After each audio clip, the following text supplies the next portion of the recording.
A era apostólica abrange os primeiros anos do cristianismo, aproximadamente do ano 30 a 99, começando com os eventos da vida, morte e ressurreição de Jesus Cristo e se estendendo até a morte do último apóstolo, o apóstolo João.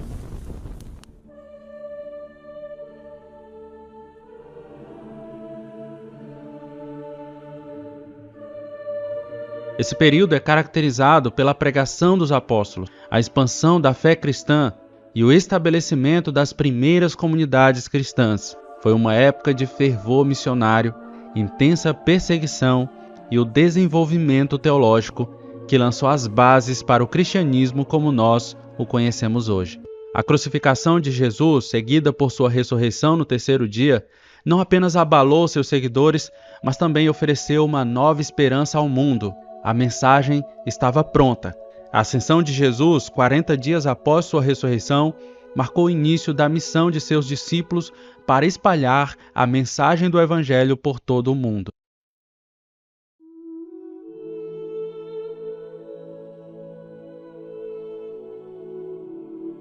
Pouco tempo depois, testemunhamos o martírio de Estevão, o primeiro mártir cristão. Ele foi apedrejado por sua fé e seu sacrifício tornou-se um exemplo poderoso de devoção inabalável. Este evento também sinalizou o início de uma era de perseguição para os cristãos, forçando-os a espalhar sua mensagem ainda mais.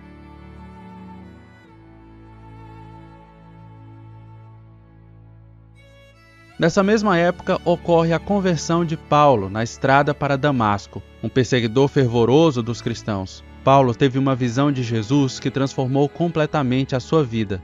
De perseguidor a apóstolo, ele se tornou um dos mais zelosos defensores e propagadores da fé cristã, sendo um dos principais escritores do Novo Testamento. Avançando alguns anos, a Epístola de Tiago é escrita, tornando-se o primeiro livro do Novo Testamento. Essa carta aborda questões práticas de fé e conduta cristã, e continua a ser uma fonte de sabedoria e orientação para os crentes. Logo depois, por volta do ano 46 a 47, Barnabé e Paulo partem para sua primeira viagem missionária. Eles viajam por várias cidades, pregando o Evangelho e estabelecendo igrejas. Esta viagem marca o início de um movimento missionário que levaria a mensagem de Cristo a todos os cantos do mundo conhecido. Entre o ano 49 e 50, há o Grande Concílio de Jerusalém. Líderes cristãos se reúnem para discutir a relação entre a lei judaica e os novos convertidos gentios. Este encontro crucial ajudou a definir a identidade do cristianismo como uma fé distinta e acessível a todos, independentemente das suas origens. Em seguida, Paulo inicia sua segunda viagem missionária, expandindo ainda mais o alcance do Evangelho. Ele visita diversas cidades importantes, enfrentando desafios e resistências, mas também ganhando muitos novos seguidores e adeptos ao cristianismo. Enquanto Paulo estava nas viagens missionárias, o apóstolo Tomé leva o evangelho até a Índia. Sua missão pioneira fora do Império Romano é uma das mais notáveis, mostrando o alcance global do cristianismo já em seus primeiros anos de vida. Em 64, houve um grande incêndio em Roma, e o imperador Nero culpa os cristãos, desencadeando uma perseguição brutal, uma das mais conhecidas da história. Esse evento trágico resulta na morte de muitos cristãos e fortalece a fé e a determinação dos sobreviventes. De 66 a 68, os apóstolos Pedro e Paulo são martirizados sob a perseguição de Nero. Seus sacrifícios tornaram-se um testemunho poderoso da fé cristã e inspiraram gerações futuras de crentes. E então chegamos ao ano 70, onde o Templo de Jerusalém é destruído pelos romanos, um evento catastrófico, principalmente para os judeus e para os cristãos. Essa destruição marcou o fim do centro religioso judaico e forçou os cristãos a se dispersarem ainda mais. Por volta de 93 a 94, o historiador judeu Flávio Joséfo escreve o seu livro Antiguidades dos Judeus, uma obra valiosa até hoje, que fornece contextos históricos para o período do Novo Testamento e menciona figuras chaves como Jesus e João Batista.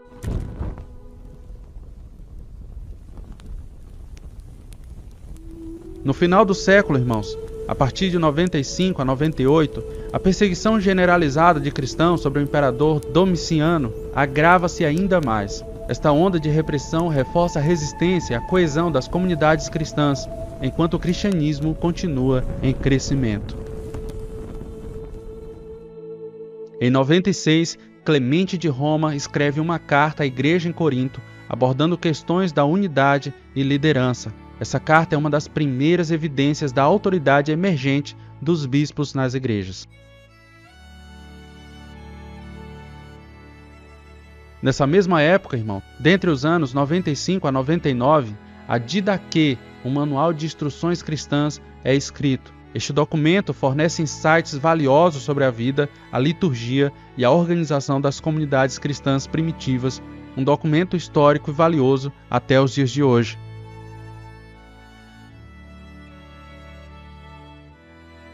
Finalmente, em 98 a 99, o apóstolo João, o último dos 12 apóstolos vivos, morre. Sua morte marca o fim da era apostólica, mas seu legado e seus escritos continuam vivos dentro da história da igreja até os dias de hoje.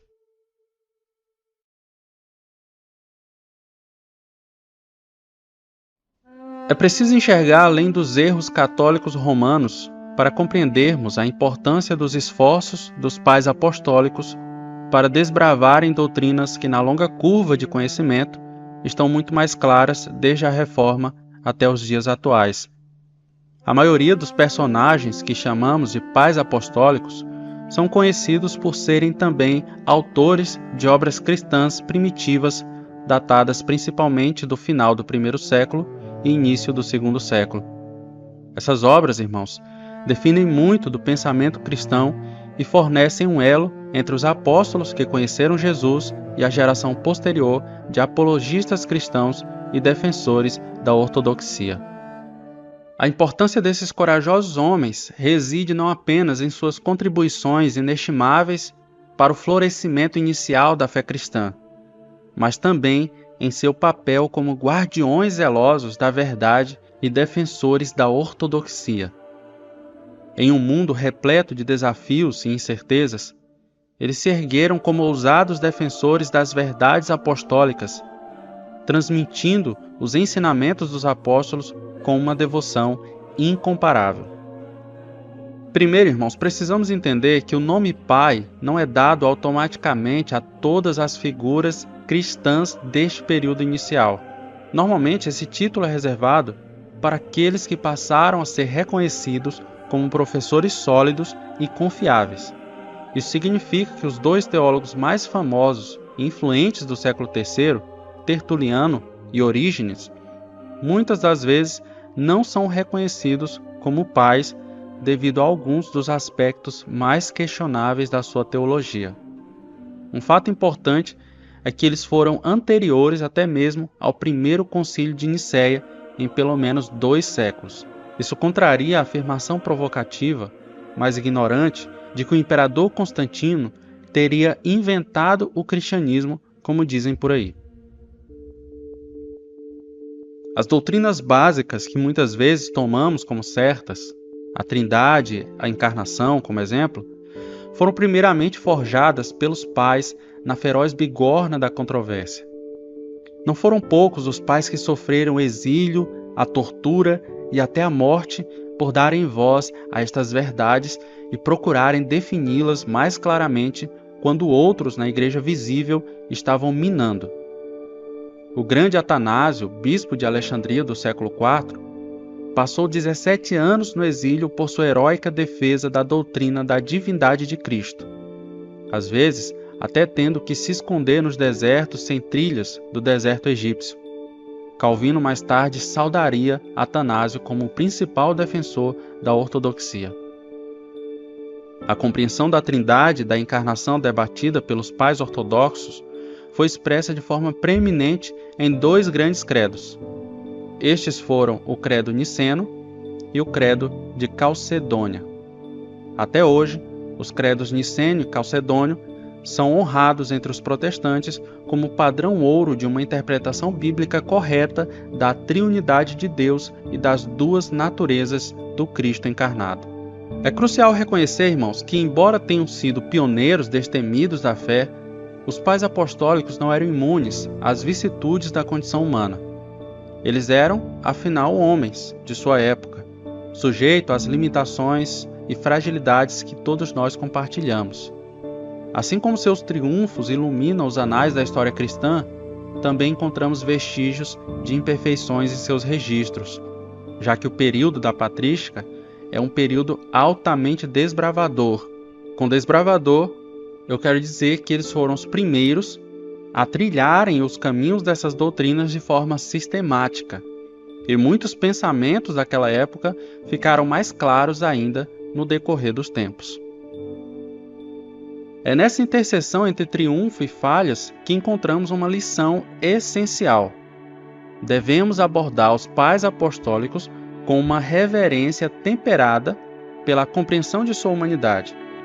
Devemos reconhecer que, embora tenham sido pioneiros na formulação das doutrinas fundamentais da fé, também podem ter cometido equívocos ao longo do caminho, e somente ao reconhecer essa dualidade é que podemos apreciar plenamente as contribuições para a história do cristianismo e aprender com a sua sabedoria, tanto em seus acertos quanto nos seus erros. Alguns dos nomes mais lembrados quando pensamos em pais apostólicos é, por exemplo, o de Clemente de Roma, um nome conhecido, com uma história um pouco desconhecida, até mesmo dos mais estudiosos. Ele nasceu por volta do ano 35 e foi morto ali em torno do ano 100.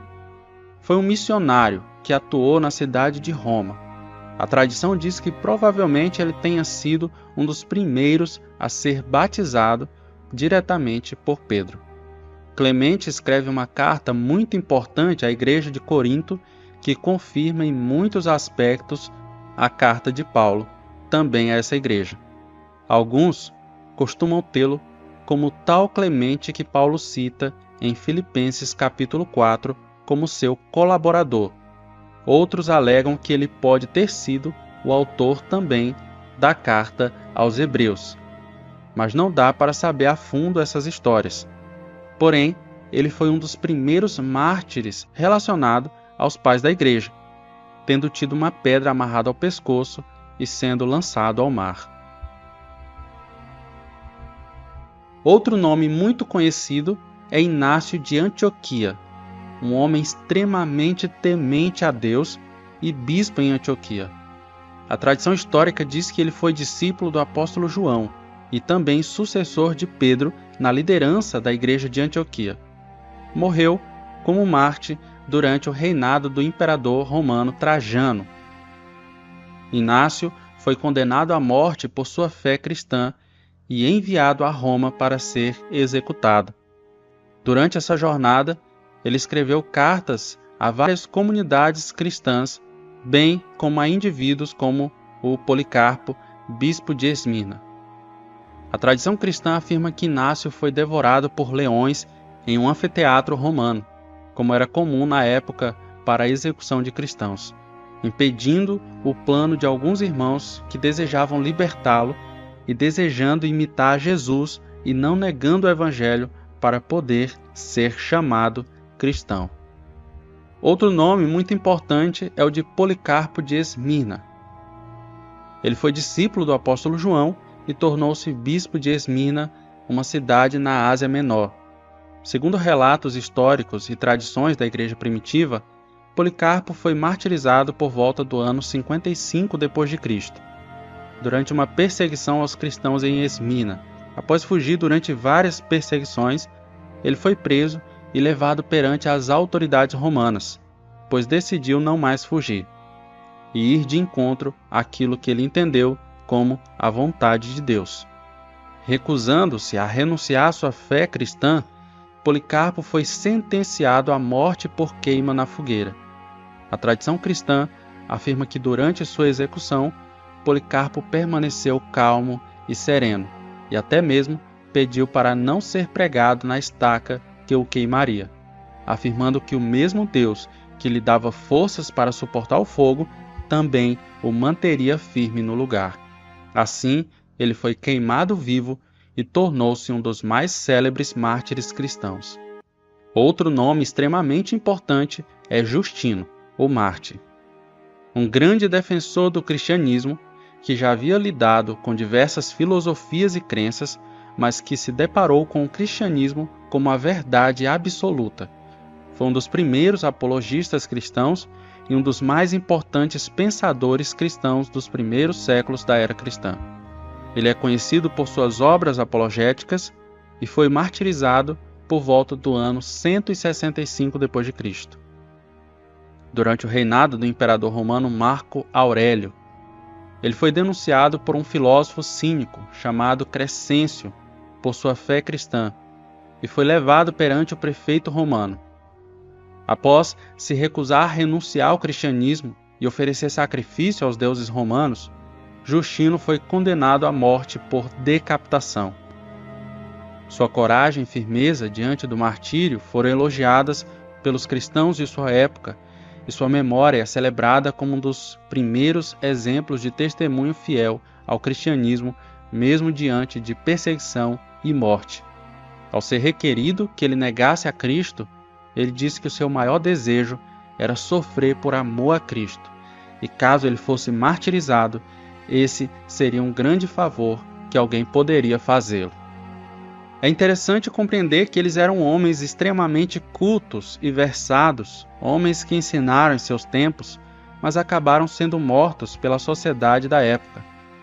Sobre a história dos pais apostólicos e de suas jornadas marcadas por uma fé inabalável e pelo sacrifício supremo, é importante lembrar que eles são apenas alguns dos muitos heróis da fé que pavimentaram o caminho para a disseminação do cristianismo primitivo. Dentre esses anos, Inácio de Antioquia, uma figura proeminente da igreja primitiva, escreve 7 epístolas muito importantes durante sua jornada para o martírio em Roma. Suas cartas são uma rica fonte de ensinamentos sobre a estrutura da igreja da época, a importância da unidade e a defesa da fé contra as heresias emergentes no período.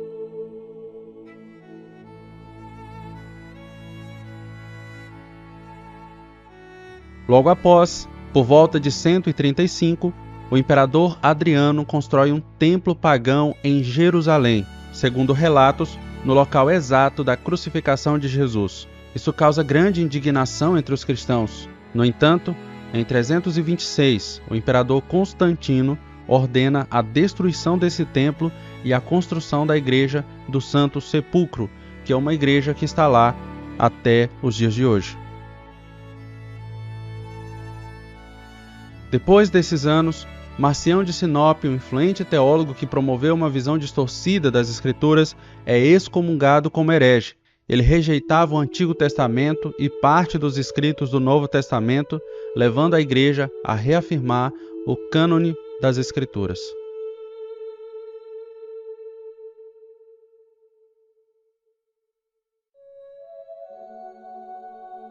Justino Mártir, um dos primeiros apologistas cristãos, escreve seu primeiro pedido de desculpas, defendendo a fé cristã perante os imperadores romanos. Sua obra é crucial para a compreensão das práticas e crenças dos primeiros cristãos.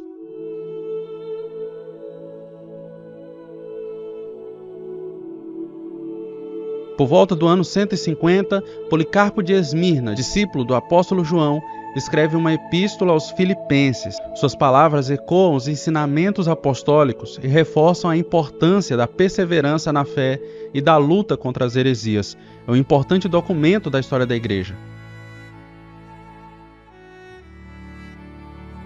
Já em 172, irmãos, nasce um movimento herético chamado Movimento Montanista, que surge ali na Frígia, liderado por Montano, um movimento que enfatizava a profecia e as ascese extremas. A Igreja condena o montanismo, destacando a importância da ortodoxia e da disciplina eclesiástica. Daí levanta-se um grande teólogo da Igreja primitiva por volta do ano 180, chamado Irineu de Lyon, que escreve contra as heresias da época.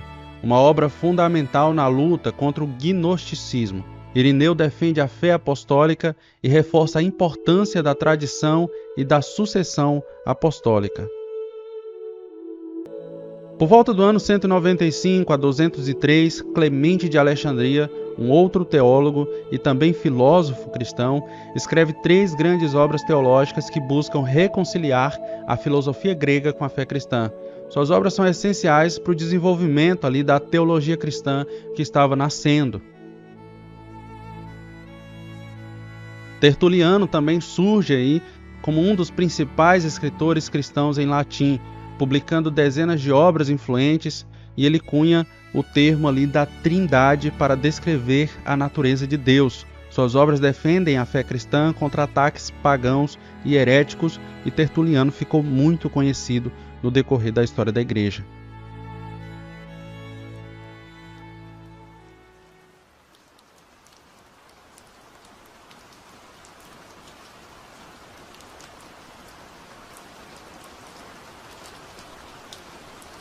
Daí, a partir do ano de 215 a 290, as escolas cristãs em Alexandria e Antioquia tornam-se centros de aprendizado de teologia.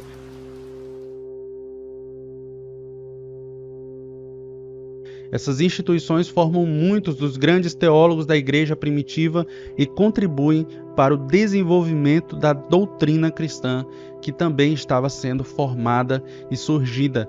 Muitos nomes que nós conhecemos hoje vieram dessas escolas.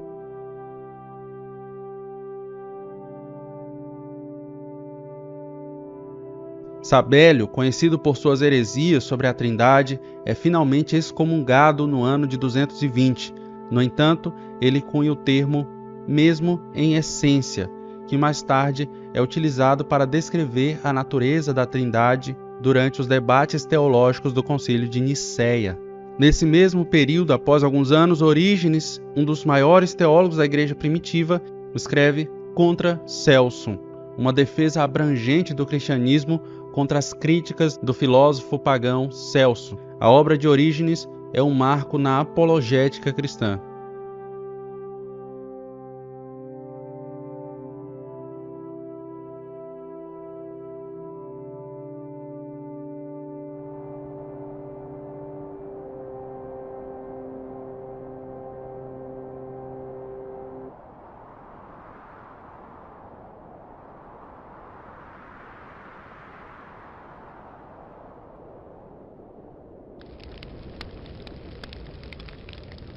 Cipriano, bispo de Cartago, é martirizado durante as perseguições romanas. Seus escritos sobre a unidade da igreja e a importância da disciplina eclesiástica têm uma influência duradoura na teologia cristã. É um personagem importante da história da igreja e que quem deseja se aprofundar mais ainda precisa pesquisar sobre esse personagem.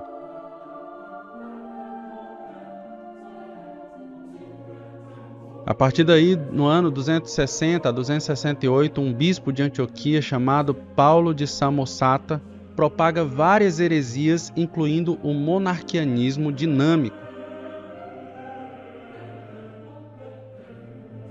Ele é deposto pela igreja, destacando a luta contínua contra as doutrinas desviantes.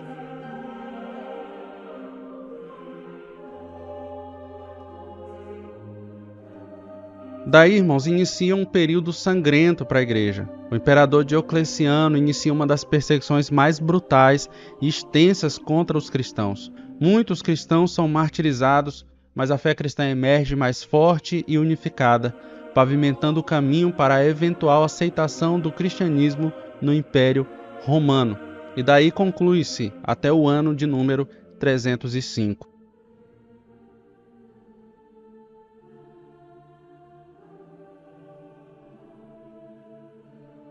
A era da igreja primitiva foi um período de grande crescimento e desafios para a igreja que estava surgindo. Através das perseguições, heresias e a defesa da fé, a igreja se fortaleceu e estabeleceu os fundamentos do cristianismo que nós conhecemos hoje. Aqui vai os principais eventos e aspectos dessa fase. Em 301, a Armênia tornou-se o primeiro país do mundo a adotar o cristianismo como religião oficial do Estado. Isso ocorreu sob o reinado do rei Tiridates, que foi convertido ao cristianismo por Gregório, o Iluminador. Essa decisão foi significativa para a história da Armênia e para o cristianismo, marcando o início de uma era em que a fé cristã começava a se espalhar como religião estatal em diferentes partes do mundo. A adoção do cristianismo contribuiu para moldar a identidade cultural e espiritual do povo armênio. Em 306, Constantino subiu ao poder como imperador no Império Romano, após a morte de seu pai Constâncio Cloro.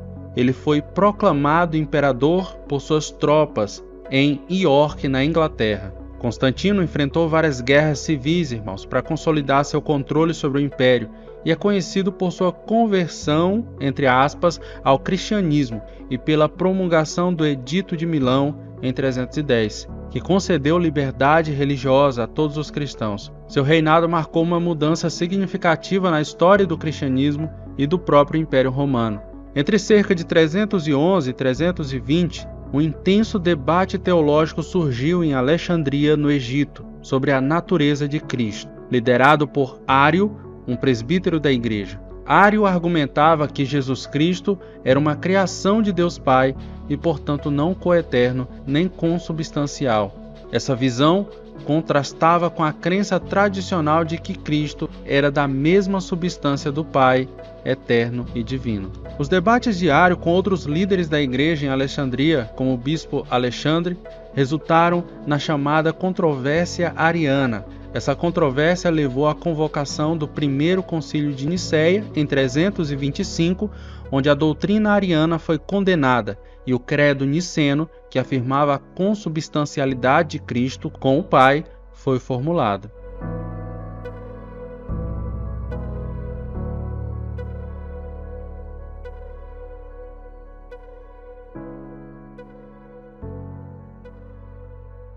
Em 312, o cisma donatista começou na região da África do Norte, centrado na controvérsia sobre a validade dos sacramentos ministrados por bispos e clérigos que tinham renunciado à fé durante as perseguições romanas. Donato, um bispo de Cartago, defendia que os sacramentos administrados por esses clérigos eram inválidos, argumentando que a pureza moral do ministro era essencial para a validade dos ritos. O cisma criou uma divisão significativa dentro da igreja daquela época, com os donatistas estabelecendo uma igreja paralela que durou por várias décadas, principalmente no norte da África. O cisma foi tão grande que se tornou um dos maiores desafios enfrentados pela igreja da época após a oficialização do cristianismo no Império Romano, destacando questões de disciplina e autoridade eclesiástica. Em 313, o Edito de Milão foi emitido pelo imperador Constantino do Ocidente e Licínio do Oriente,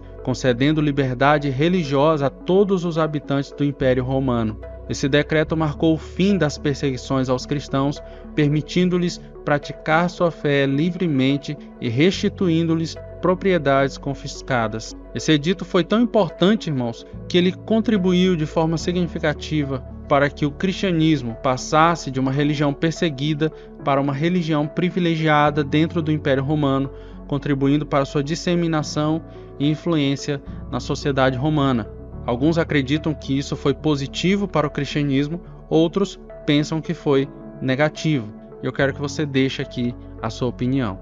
Em 323, Eusébio de Cesareia completou a História Eclesiástica. Nessa obra, Eusébio documenta o desenvolvimento do cristianismo desde os tempos apostólicos até a sua época, e ele relata a vida de líderes cristãos, as perseguições enfrentadas pelos cristãos, os concílios e as heresias. A obra de Eusébio é uma fonte primária essencial para o estudo da história da igreja primitiva, fornecendo informações detalhadas sobre eventos e personagens que moldaram o cristianismo nos seus primeiros séculos. Em 325, o Concílio de Nicéia foi convocado pelo imperador Constantino, como já falamos, reunindo bispos de todo o mundo cristão para resolver a tal da controvérsia ariana. Por volta de 328, Atanásio de Alexandria, uma das figuras mais proeminentes na controvérsia ariana, escreveu sobre a encarnação. Nesse tratado, Atanásio defende a plena divindade de Jesus Cristo e a necessidade de sua encarnação para a salvação da humanidade. Ele argumenta que somente um ser plenamente divino e humano poderia redimir a humanidade do pecado e da morte. A obra de Atanásio é considerada uma das mais importantes de toda a Igreja. Por volta da década de 340, Macrina, irmã de Basílio o Grande e Gregório de Nissa, converteu a propriedade de sua família em uma comunidade monástica, fundando ali um mosteiro na região da Turquia, na época a Capadócia. Sob sua liderança, a comunidade monástica seguiu um estilo de vida de ascetismo e oração comunitária. Macrina foi uma influência formativa em seus irmãos. Eles estão aqui porque eles desempenharam papéis cruciais na formulação da teologia trinitária e na consolidação da chamada ortodoxia cristã que você precisa estudar. Sua abordagem à vida monástica e suas ideias sobre o papel da educação e da contemplação na vida cristã tiveram um impacto duradouro no desenvolvimento do mundo cristão. Entre 350 e 380, Basílio o Grande e Gregório de Nissa produziram numerosas obras teológicas que desempenharam um papel crucial no desenvolvimento da teologia trinitária, como eu já falei antes. Basílio escreveu sobre o Espírito Santo e suas regras monásticas, que influenciaram o monasticismo. Gregório de Nissa contribuiu com a grande catequese e tratados sobre a espiritualidade e a divindade. Gregório de Nazianzo, conhecido como o teólogo, escreveu discursos, incluindo as 5 orações teológicas que explicitaram a doutrina da Trindade. As contribuições desses teólogos ajudaram a esclarecer sobre as relações entre as pessoas da Trindade e a refutar heresias como o próprio arianismo que nós já falamos. Seus trabalhos foram fundamentais, irmãos, para os concílios ecumênicos posteriores e influenciaram a teologia cristã por todos os séculos. Em 367, Atanásio de Alexandria publicou a Carta Pascal, um importante documento que ajudou a confirmar o cânon do Novo Testamento e estabeleceu quais livros eram considerados autoritativos na Bíblia cristã. Daí em diante, o cristianismo começou a se espalhar significativamente para o norte, entre os godos e outras tribos bárbaras, contribuindo para a cristianização das regiões germânicas e da Europa Central. De 374 a 397, Ambrósio serviu como bispo de Milão e ele foi um importante teólogo e líder eclesiástico, conhecido por seu papel na defesa da fé cristã e na construção da igreja na Itália. O imperador Teodósio I emitiu o Edito de Tessalônica em 380, que declarou o cristianismo niceno como a religião oficial do Império Romano, marcando a vitória do cristianismo ortodoxo sobre as heresias e consolidando a influência da igreja na política romana. O Concílio de Constantinopla foi convocado para revisar o Credo Niceno em 381. O credo foi expandido para incluir uma declaração mais detalhada sobre o Espírito Santo e reforçar a ortodoxia trinitária, formando o que é conhecido como Credo Niceno Constantinopolitano. Daí chegamos em Agostinho de Hipona, em 386, que se converteu ao cristianismo sob a influência da pregação de Ambrósio de Milão, e Agostinho é amplamente considerado um dos mais importantes e influentes teólogos da história cristã, com suas obras moldando a teologia ocidental. O imperador Teodósio I condenou o culto pagão em 391, resultando no fechamento de muitos templos pagãos em todo o Império Romano. Este ato foi parte de uma série de medidas para consolidar o cristianismo como a religião oficial do Império. Em 397, o Sínodo de Cartago confirmou a lista dos 27 livros do Novo Testamento, estabelecendo o cânon do Novo Testamento, que é amplamente aceito até os dias de hoje. Daí, irmão, chegando no ano 400, Agostinho escreveu suas Confissões, uma obra autobiográfica e teológica na qual ele reflete sobre a sua própria vida, sua própria conversão e a natureza da graça e do pecado. As Confissões são consideradas uma das maiores obras de espiritualidade e teologia pessoal na tradição cristã. Se você ainda não leu, você precisa ler. João Crisóstomo foi nomeado bispo de Constantinopla, conhecido por seu eloquente estilo de pregação, suas homilias poderosas. Seu trabalho influenciou significativamente a prática e a teoria. Daí do ano 400 a 428, irmão, Agostinho escreve mais uma obra importante da história do cristianismo. Ele escreve sobre a Trindade. Agostinho escreve A Cidade de Deus, uma resposta às críticas pagãs do cristianismo e uma análise da relação entre a cidade terrena e a cidade celestial, com profundas implicações teológicas e filosóficas. Em 417, Pelágio foi excomungado por negar o pecado original e a necessidade da graça divina para a salvação. Sua doutrina foi considerada herética e suas ideias foram condenadas pelos líderes da Igreja. Daí nós temos mais um concílio, o Concílio de Éfeso, em 431, que foi convocado para abordar questões teológicas, incluindo o nestorianismo e o pelagianismo. O concílio condenou ambas as heresias, reafirmando a ortodoxia cristã e a relação à natureza de Cristo e a necessidade da graça. Então, o personagem Patrício, em 432, começa sua missão na Irlanda. Ele é amplamente reconhecido como o principal evangelizador da Irlanda, desempenhando um papel crucial na cristianização da ilha e na formação do cristianismo lá naquela região.